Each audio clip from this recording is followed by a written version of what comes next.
Hello. तर भर पावसाळ्यात असं कडक ऊन पडलं होतं आणि मी निघाले होते अशी तयार होऊन विराला आणायला. तर विराचं म्हणणं होतं, की "रोज पप्पा तर येतातच, पण आज तू मला आणायला यायचं आहेस." आणि येताना मग अशी हिरवीगार भाजी घेऊन आले आणि आता ती मला निवडायची होती. तर दुपारी पाहिलं तर ब्रह्मकमळाला मस्त अशी कळी आली होती आणि गोकर्णाच्या बिया आईने टाकल्या होत्या, त्याही उगवून आल्या होत्या. तर दुपारी मी करणार होते चीज बॉल्सची, की फर्माईश होती माझ्या वहिनीची. आता वहिनीची फर्माईश आहे म्हटलं, ती तर पूर्ण केलीच पाहिजे, नाहीतर मग माहेरी कसं जाता येईल?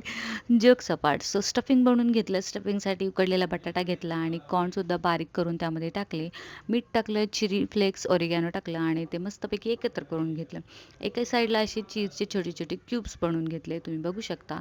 एका क्यूबमध्ये बरेचसे छोटे-छोटे क्यूब्स होतात.